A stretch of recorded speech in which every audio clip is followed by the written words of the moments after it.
भाजपा ने किसानों को खुश किया होता तो नोएडा या गाजीपुर पर जो किसान बैठे हैं या जो दिल्ली के बॉर्डरों पर किसान बैठे हैं वो इस तरह से रोड पर नहीं होते। अखिलेश जंगी बहुत ज़्यादा उम्मीद थी बीजेपी से, लेकिन बीजेपी हमारी उम्मीद के मुताबिक बिल्कुल भी नहीं उतरा है।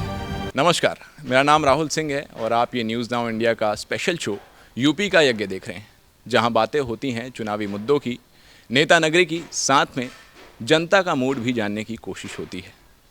हमारा ये पश्चिमी उत्तर प्रदेश का दौरा चल रहा है। इस सिलसिले में इस वक्त हम मौजूद हैं सरफाबाद गांव में। सरफाबाद गांव पहलवानों का पुश्तैनी गांव माना जाता है।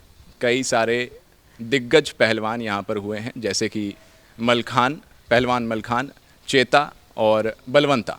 साथ में सुखवीर खलीफा जी भी हैं, जो दिग्गज पहलवान कहे जाते हैं।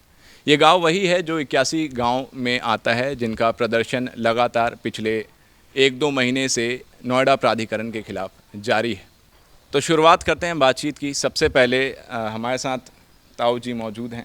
आपसे शुरुआत करेंगे और साधारण सा सवाल पूछेंगे कि उत्तर प्रदेश में 2022 में विधानसभा चुनाव होने वाले हैं, तो हमें सिंपल सीधा ये बताइए कि सरफाबाद गांव का वोट किसकी तरफ जाएगा और योगी सरकार के कार्यकाल से क्या आप संतुष्ट हैं?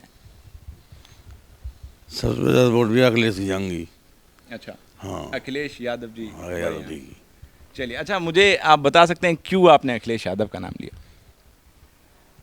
और सरकार इतनी बढ़िया ना, जितनी अखिलेश बढ़िया, मायावती की बढ़िया। अच्छा, चलिए ठीक है, आपसे जानना चाहेंगे।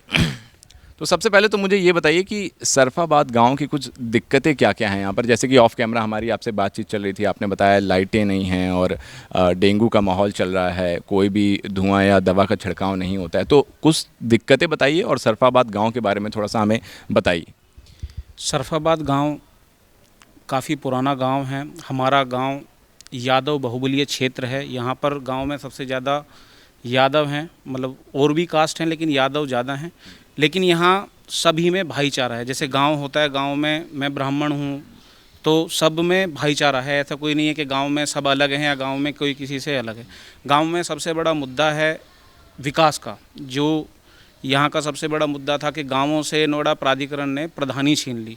अब यहाँ नोएडा के जितने भी गाँव हैं उनमें प्रधानी नहीं है, कोई प्रधान नहीं है।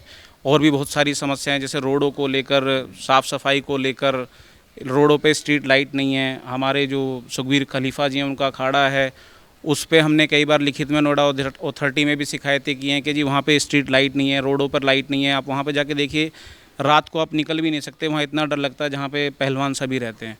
कई बार वहाँ पे शिकायत की जा चुकी है जी यहाँ पर लाइट लगाई जाए, लेकिन कोई भी सुनने को तैयार नहीं है। अच्छा, यहाँ पर प्रधानी के ना चुनाव होते हैं, प्रधानी तो प्रधान है ही नहीं, तो देख रेख कौन करता है? नोएडा अथॉरिटी करती है जी। यहाँ का जो पूरा देखभाल है वो नोएडा प्राधिकरण के हाथ में। यहाँ ही नहीं, जितने भी नोएडा के गांव हैं, जिन गांवों की ज़मीन अधिग्रहण नोएडा प्राधिकरण ने कर ली है, वहाँ पर सभी ग्रामों में इन्होंने प्रधानी ख़त्म कर दिया। प्रधानी, बीडीसी, जिला पंचायत, वहाँ पे सभी ख़त्म हो गए। वहाँ का पूरा जो देख रेख है वो नोएडा प्राधिकरण ही करता है। और आज लगभग 61वां दिन है। नोएडा के किसानों को, 81 गाँव के जो किसान हैं, 81 गाँवों को मिलकर नोएडा बना है।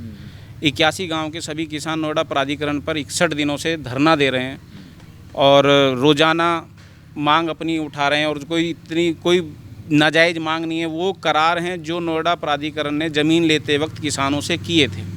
अच्छा, किसानी की जब बातचीत हो ही रही है तो कल लखनऊ दौरे पर अमित शाह जी ने भी कहा कि किसानों को खुश करने का काम भाजपा ने किया है। हालांकि जिन्होंने किसानों को रौंदा था, उनके पिता यानी कि अजय मिश्र टेनी उन्हीं के पीछे खड़े होकर मुस्कुरा रहे थे। तो ये किस तरह का इंसाफ भाजपा ने किया, ये तो समझ में नहीं आता। मगर भाजपा ने क्या वाकई में किसानों को खुश किया है, मैं आपसे जानना चाहूँ।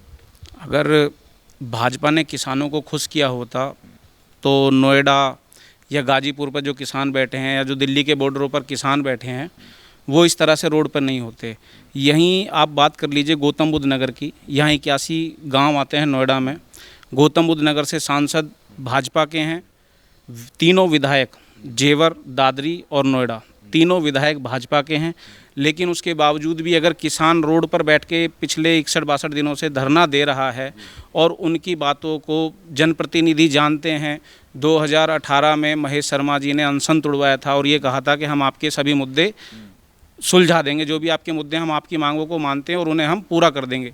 लेकिन आज लगभग 2.5 साल बाद भी वो मुद्दे यूं के यूं ही हैं। किसान परेशान होकर, किसान के बच्चे परेशान हैं, सभी परेशान हैं और परेशान होकर रोड पर बैठे हैं। कोई भी आदमी नहीं चाहता कि वो रोड पे बैठे या प्रदर्शन करे। अगर किसान उनसे खुश होते तो किसान इस तरह से रोड पर नहीं बैठते।